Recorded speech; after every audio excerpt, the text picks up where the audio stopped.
record here as well. Have some more people entering, so I'm gonna give it a minute or two. For the ones that are already here, any wins from the weekend that we want to celebrate?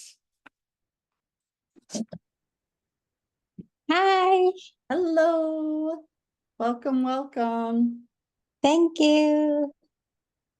I know we have people on and off camera and mute, so let me know if you have any questions or if you want to celebrate anything. I know Nikki did text me. She is traveling, so she wasn't certain if she was going to have reception or not, but I have a great list of things to go over and yeah, answer any questions. Again, a lot of the focus lately has been the buyer rep and the compensation and all the different nooks and crannies and avenues that this is going to affect and how that we get best prepared for it. So that is a little bit of what Nikki sent me to talk about from the lending side today. So if there aren't any celebrations, I'll just get right into it. So first and foremost, she wanted to celebrate, and this is something that was really, really exciting. She said interest rates remain steady today in the mid sixes to lower sixes, depending on how you qualify, how your clients would qualify. She also locked a client on a 15-year at 5.99. So under 6% at a 15-year, which is a very, very good sign. She said that things are still looking positive for the feds to lower the rate in September. Again, that's the next meeting that she talked about. So we're going to want to watch that. I know, again, with the election, not too far behind that, it's usually the trend and it looks like it's trending that way. So keep your eyes out for that as well. But we're remaining again in the mid sixes to lower sixes. So that's quite fantastic. Headed the right direction for sure. And then she said that she's had a lot of questions surrounding, again, the buyer side commission for agents who are helping buyers find homes. And she wanted to share a couple pointers from her viewpoint or from the lending end of things so that the purchase agreement is clear for the lenders and what we need to know. And she said, so when you're talking about the purchase agreement and it's clear and that we know where to put paid seller closing costs, there's a section for that. And what she said is that on the purchase agreement for most states, there is the section that allows you to write that in for sellers to pay the closing costs. And when you use this section, most of the time, those costs are attributed to actual closing costs for the mortgage, which includes lender fees, title fees, escrow account setup, any of the buy down points, all of that type of stuff. Now, this is separate from commission as it pertains to agents. It always has been. And if you're an agent and the buyer is paying your commission, that information will be contained in your buyer rep agreement, because now again we have to have buyer rep signed before we show homes starting in a week, if not less, August 1st, and at least in Minnesota. So what that is that's where you either sign for the home, you sign for the day, you sign for a week, you sign for your typical contract, which could be 6 months to a year. But depending on what you put in your buyer contract about your commission, this information again will be contained in the buyer rep agreement. And if you are going to go to the seller and have them pay your buyer commission or ask them to pay the buyer agent commission, the listing agent is offering, whatever they're offering, that information is going to be in a separate area of the purchase agreement. So that's kind of what she wanted to have me talk about today, is that where your seller paid closing costs go in the purchase agreement, the commission structure and how we're going to do that will not be in that section. So she just wanted to make that very, very clear. She goes on to say, oh, let me see here. So I just let someone in. Now, if you're going to have the seller pay the buyer agent commission or ask them to pay the buyer agent commission, the listing agent is offering, it's going to be in a separate area of the purchase agreement. Most of this is done via addendum. Now, the example she gave is if you have a client who signed a buyer rep agreement with you to pay the 2.7%, and the listing agent is only offering 2% to the buyer's agent, you have that 0.7% that's in question. Now, you can ask the sellers to contribute the additional 0.7%, or you can obviously drop your commission down to 2%, or you can ask the buyer to pay the difference. So those are kind of the three options that we're looking at. Now, if you're going to ask the seller to pay the additional 0.7% for the closing to pay your buyer commission, what she had said, what Nikki wanted to inform us all about, is that information needs to be contained on a separate part of the purchase agreement, not part of the closing costs. So they are two different things from the lending side point of view. And whether you do it by an addendum or writing it in another section, it just cannot be commingled with the seller paying the closing costs that you may be asking the seller to pay. Now, this allows the lender to make the separation between commissions and closing costs so that her limits are very clear on what's going on. Now, as always, she's always open for questions if anyone wants to dive into that a little bit more. But it's just to really highlight that that's very, very separate. And how you go about doing that, you might want to check with your broker, your state broker, to see if they'll allow it to be in the other section of the purchase agreement, or if they want it on a full different addendum, or if you're amending the purchase agreement, a different amendment. And we'll want that separate again from any personal property and all of that, because a lot of time that will kind of throw a wrench in the lending point of view. So any questions on that, or anyone come across any situations yet this far? I know it's already started in a lot of states. I'd love to hear any feedback or anything that people have happening.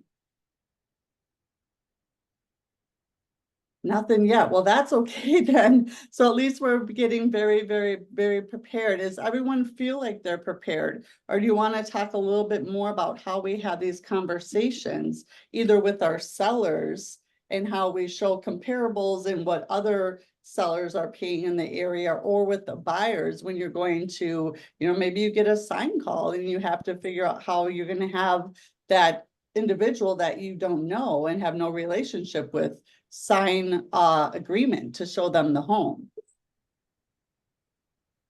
Well, right now, Angie. Oh. Go ahead. Go ahead. Oh, well, right now, without even all these changes, I have a buyer that was, asking to send a contract, and I did send the contract like just how we have it now. And it looks like they having cold feet. They didn't even they're not responding, didn't get back to me. I text and, trying to set an appointment and see where they're at with stuff. So for me, that been scaring them, not even putting the new stuff. So I don't know, I'm definitely gonna need help to how to do this without scaring them off. I mean, yeah.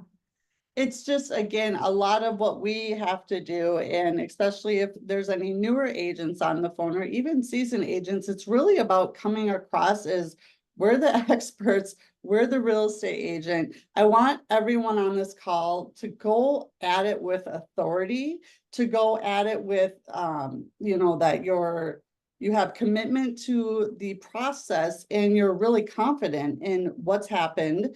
I would be very positive about this. I wouldn't be like, oh, well, you know, the whole NAR settlement and the suing and you know, and like it's about your energy. So what energy you explain this in and what energy you put out is what you get back.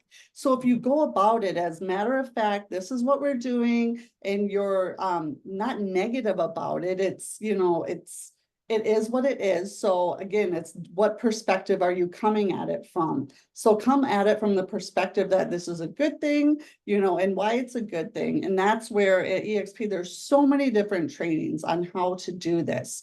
If you're, and I know here in Minnesota, our state broker, I don't know if they could do any more training, they could, but I'm saying that they've done a lot. And if you're with EXP, I would check your state broker room if you haven't already, because I can guarantee there's trainings, if not at the whole company wide level. Get a role play partner. I mean, start just having these conversations in the mirror with your dog. I mean, we just want to be ready to be able to have these conversations at a really high level in the right energy. And it is what it is, and just go about it as the expert. You know, you're the one with the real estate license. You need to show up. You need to show up with authority and with confidence so that you're passing that along to your buyer or to this person that's never met you and might be calling off your sign to go see the house. So those are the kind of conversations that we need to have at a really high level with a lot of confidence. Thank you. Yeah, absolutely. And I think there's so much training out there already, and absolutely, if you need additional training, Manada, I can get that for you. But I think that it's just something that it doesn't, I mean, if you think fast forward to a year or two from now, I think a lot of things are gonna have settled and been figured out. They have come out and said, I've heard this many different times, and I think even Chrissy and I had talked about this, they aren't even quite sure how this is all going to like it's all like poof, like the bomb went off and now everything's settling. And so as it settles, it's going to settle in different ways. And I think there's still just a lot of unknowns, unfortunately, because this is going through very quickly. And we know that, and it's just like anything in real estate. You don't want to bring all that to the buyer, you know, and in that way where, oh, it's so uncertain, or we're just not sure. All we can do is show up with the information we have today and use that, and knowing that, you know, where the chips may fall, it might be different down the road. So it's always just about staying on top of it, staying in the trainings, going to your state meetings every week. You know, checking in with your broker. If you're a solo agent, it's joining these calls and just finding a place to plug in so that you're up to date, because even though it's going into effect here in August, I think that there's still going to be maybe some additional changes or tweaks and just things that are going to happen that us as agents who hold the real estate license, it's our duty, especially if we owe the fiduciary duties to our clients, to be informed and ready for this. Yeah. Angie, can I speak on that for a second? Please. First of all, if you're with our growth collaborative here in Minnesota, our next meeting on the 31st, I think it is, that Wednesday morning, we do have a meeting with our broker to review and go over these forms again. So I would highly suggest watching the replay of the last state meeting where they went over all of these forms. I believe it was last Tuesday, the 16th. That way you can come to this meeting with questions, right? Get your questions answered, but come prepared. So this isn't your first go around regarding the forms. Mm-hmm. And then also, I mean, I've just been finding, I mean, I've always done buyer consultations and gone over these forms. So I'm just finding it's just another piece of that conversation. You know, I'm also finding that most buyers, they may have heard something, but they don't have really any clue how it's going to pertain to them moving forward. And that coming to them with the information that we have at this point, they are grateful that you're educating them. So I haven't got pushback I've gotten, you know, thank you. That's so good to know that that's coming. Like, that's the feedback that I've gotten. Mhm. I love that. Yeah, you know, and it's just about informing them and being the advocate and being the one who tells them how it's happening, what's going on. And Chrissy, that's such a good point, as they don't know and they don't really understand. A lot of them don't even understand what's going on. And if they do, they've maybe been and probably been misinformed by the media, you know, and I'm in talks with a lot of different agents, and many that aren't with a brokerage that has this training at a high level. The truth be told, a lot of real estate agents don't even understand what's going on. So that's where we need to, as real estate agents, help not only our buyers and sellers, but be ready. I'm telling you, be ready for agents on the other side of the transaction that have no idea what's going on, because they're out there. I had a gentleman who I'm in talks with about joining me at EXP. His broker has just like sent out one email. They have bi-weekly masterminds. They haven't brought it up since. He's like, I just tell everyone that asks me about that we're still figuring it out, and I'll let them know when I know more. He's like, I have no idea what's going on.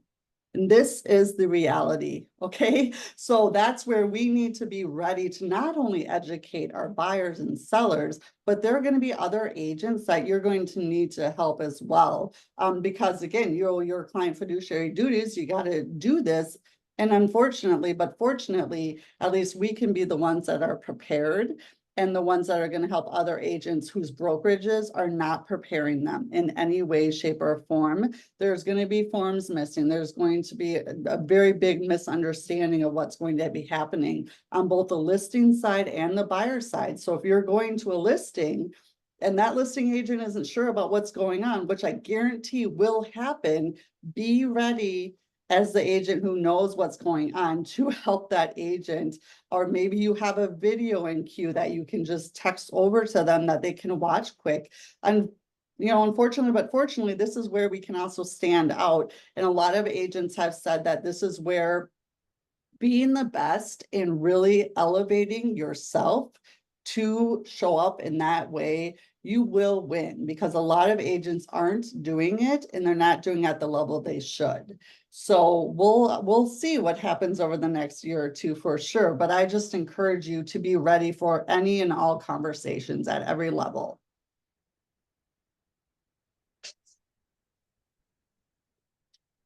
Good. Any other questions? I know we're right at the 20-minute mark, so I want to keep with it, but anything that anyone wants to bring up or talk about, or accountability that we have?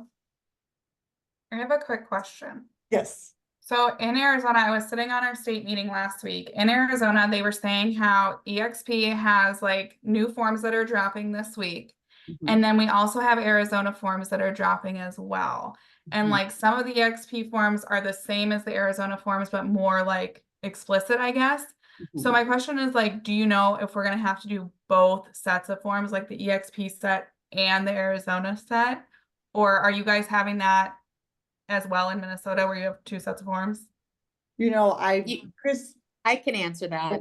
go ahead. We do have some overlap in forms as well, where some of the EXP forms basically have all of the information as the state forms, but there's some, you know, nuances that are EXP specific that they want us to use. So no, you do not need to use both sets of forms. You can use the EXP form. Okay. There are even some forms that I still just use the state form, and I may not necessarily, I mean, kind of like personal property, you know, those types of things. If you have a question specific, ask your broker, but you will not need to use both. Yep. And that's where it's at Minnesota, I would imagine. To your point, Christy, it's the same in Arizona. But as always, you can always double check with your broker. But they do overlap. Yeah. Good. Any other questions? Accountability, just not Yep. question, but accountability. Yes. So accountability for follow up on open house and then door knocking. Yep, and you had the open house and you're going to be And- doing the door knocking. Yes, just trying to do it every Saturday. What's the best time you recommend again? Because I'm finding I went different time and I'm finding like this second one, I went later and I didn't get more people, talk to more people like when I went earlier. So I don't know if it's time wise or just, Good question. Anyone on the call door knock for open houses? And if you do, when is the best time that you find people? Answer. I think this is a hard time of the year because you will have a lot of people that have things going on the weekends. I would say, I mean, really, if you have an open house on Friday or Saturday, there's nothing that says you can't door knock on Thursday. And if you did on Thursday, I would go like after work hours, like maybe between, 4 and 6. That would be my suggestion. If you do want to do it on a Saturday, I think you just need to understand it's going to be hit or miss. I typically think like, 10 a.m. is a good time. If you were doing like an 11 o'clock open, just go hit 25 houses at 10 right before the open, But if you can do it a day in advance, I think that's ideal. There's also the Mojo dialer. You could follow up with also doing a call, like circle prospecting around that open house with the invite to the open. Love it. Yep, that's Thank you. exactly my answer, Chrissy. I love it. I said 4 to 6 or 10 a.m. I think that's Yeah. the best time. Or, if you have a crazy busy open house and you do it from like noon to 2, you could always door knock right after and just be like, oh my gosh, I just had this many people through. I know there's so many buyers looking in your area. Who else do you know that's thinking of selling? So if you have to go after, but obviously if you could bookend and do both, even better. But yeah, the more, it's all a numbers game, all of it. So definitely the more the better. Good. thank you. Absolutely. All right. Anyone else before we wrap up? All right. Well, thank you all for joining. Again, we'll get this posted on my YouTube channel as well. If you want to send the link to anyone, feel free to reach out to me if you need any information. Nikki and Cari as well are available, and we're here and happy to help in any way. All right, all have a great week. Thank you. Have a great, thank you.